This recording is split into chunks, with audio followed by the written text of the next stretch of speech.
آپ بتا رہے تھے آپ کسی چینل میں گئے تھے جہاں آپ کو تجزیہ کرنا تھا اور ٹاپک تھا کہ کیا ایک غریب ملک 70 وفاقی وزراء کا بوجھ برداشت کر سکتا ہے؟ جی ہاں، بالکل یہی ٹاپک تھا.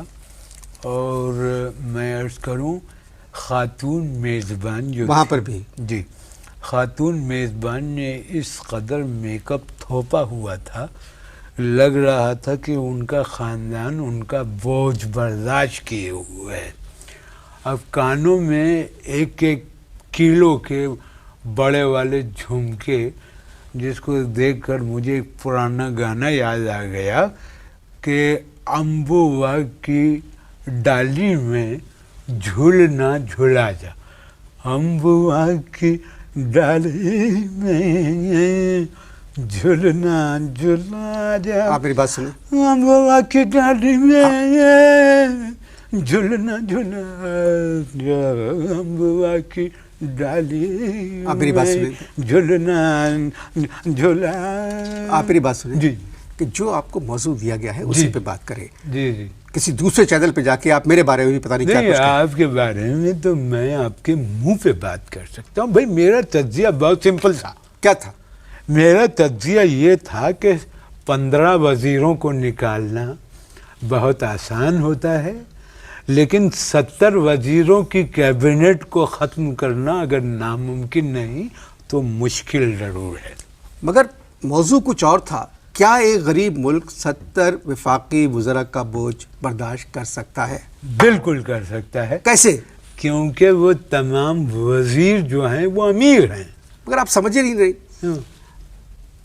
ان نوکروں کی تنخواہیں، گاڑیاں، ڈرائیور، دورے، سیکورٹی، کتنا خرچہ. اب دیکھیے، معاف کیجیے گا، آپ ہیں تو بہت پڑھے لکھے آدمی، لیکن بس یہاں مار کھا گئے کیونکہ آپ ایک تجزیہ نگار نہیں ہیں. اب آپ یہ کہہ رہے ہیں کہ بوجھ پڑ گیا. آپ تو الٹی بات کر رہے ہیں. بوجھ نہیں پڑ رہا، بلکہ ملک سے بے روزگاری کا ایک طرح سے خاتمہ ہو رہا ہے. اب پوچھیے کیسے؟ کیسے؟ دیکھیے، ایک وزیر کے گھر میں 2 مالی، 2 ڈرائیور، 3 سیکریٹری، 15 گارڈ اور 5 ملازم. میں تو یہ کہتا ہوں کہ اگر اس طرح کے 200-250 وزیر ہمارے ملک میں ہو گئے تو اس ملک سے بے روزگاری کا بالکل ہمیشہ کے لیے خاتمہ ہو جائے گا.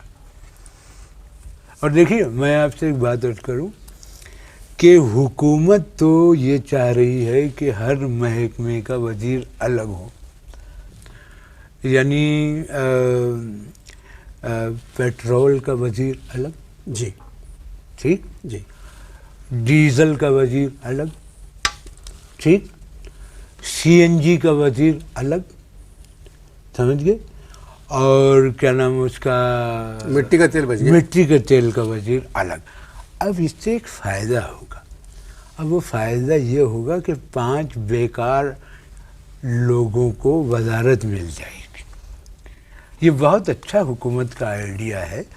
اب دیکھیے، اسی طرح سے پانی کا وزیر الگ، منرل واٹر کا وزیر الگ، برف کا وزیر الگ، اور سوڈے کا وزیر الگ. آپ کس قسم کی بات کر رہے ہیں؟ کیسی باتیں کر رہے ہیں ہم؟ ارے میں آپ کو بتا رہا ہوں، یہ اندر کی بات ہے، ایسا ہونے والا ہے. اب بتائیے، کوئی محکمہ بتائیے. بجلی کا رہ گیا. مثال کے طور پہ بجلی کا وزیر الگ، لوڈ شیڈنگ کا وزیر الگ، اور کنڈا وزیر الگ، اور پول کا وزیر الگ. امبوا کھلا دے. گفتگو جاری ہے. آپ دیکھیں جی. سر، آپ ایک تجزیہ نگار ہیں. ہے بھائی، بات یہ ہے کہ ہم تجزیہ نگار ہیں نہیں، بن گئے ہیں، اور ویسے بھی ہم میں کچھ اور بننے کی صلاحیت ہے نہیں. اگلے الیکشنز کے بارے میں آپ کیا کہیں گے؟ ذرا سوچ سمجھ کے جواب دیجیے گا. بھائی دیکھیے، انور مقصود صاحب، یہ قوم ابھی تک پچھلے الیکشن کو بھگت رہی ہے، تو اگلے الیکشن کی بات کرنا چیمانی دارت. اب دیکھیے، کچھ دنوں میں اگلا الیکشن بھی پچھلا ہو جائے گا. اب پچھلے کا مطلب کیا ہے؟ بھگتو. ہمارے یہاں پر الیکشن کا مطلب ہے بھگتو. نہیں، آپ میری بات ہی نہیں سمجھ رہے. کون سی پارٹی پاور میں آئے گی؟ بھائی دیکھیے، بات یہ ہے کہ کوئی بھی پارٹی پاور سے نہیں چل رہی ہے. پارٹی چل رہی ہے جنریٹر سے. یعنی پاور جو چل رہی ہے وہ جنریٹر سے. اب جنریٹر رکھا ہوا ہے واشنگٹن میں، نہ جانے کس وقت وہ بند کر دیں، آف کر دیں اس جنریٹر کو، تو پاور تو ویسے ہی آف ہو جائے گی. جب تک جنریٹر چل رہا ہے پاور چل رہا ہے. میں آپ سے معافی مانگتا ہوں، آپ فضول قسم کی گفتگو کر رہے ہیں. پچھلے 5 سالوں پر اگر نظر ڈالیں. بھائی دیکھیے، ہم نے تو پچھلے 2 مہینے پہ نظر نہیں ڈالے. آپ پچھلے 5 سالوں کو کیوں رو رہے ہیں؟ بھئی آپ کس قسم کی تجزیہ نگار ہیں؟ بھائی دیکھیے، ہم تجزیہ نگار ہیں نہیں، بنا دیا گیا ہے. کچھ چینل والے ہمیں فون کر دیتے ہیں اور کہتے ہیں کہ تشریف لائیے. میں پہنچ جاتا ہوں. کسی چینل پہ یا تو ٹھنڈی چائے ملتی ہے، کسی چینل پہ گرم بوتل دیتے ہیں اور پھر کہتے ہیں پفنگ کروا لیجیے اور بیٹھ جائیے تجزیے کے لیے. اگر آپ کو کچھ معلوم نہیں ہے تو آپ کو نہیں جانا چاہیے. دیکھیے، اس قسم کی گفتگو سے اجتناب کیجیے، کیونکہ میں اس وقت تمام چینلز کا ایک بہت ہی پاپولر تجزیہ نگار ہوں.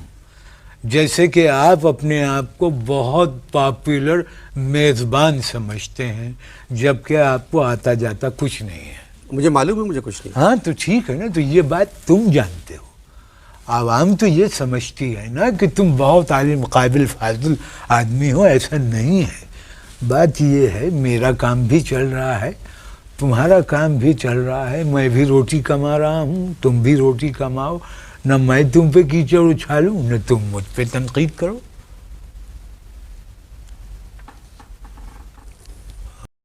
وطن سے دور لیکن پھر بھی اپنوں کے پاس خوشیاں اور محبتیں بانٹیں اپنے پیاروں کے ساتھ. پچھلے 10 سالوں سے آپ کی محبتوں میں شریک سہولت بازار اب لا رہا ہے ایک نئی سہولت. جی ہاں، سالگرہ کا کیک ہو یا پھر شادی کا مکمل جہیز، ملک سے دور بیٹھ کر رہیں اپنوں کے پاس. آج ہی بانٹیں اپنی خوشیاں اپنوں کے ساتھ. تو ابھی وزٹ کیجیے ہماری ویب سائٹ سہولت بازار .com یا پھر ڈاؤن لوڈ کیجیے سہولت بازار ایپ.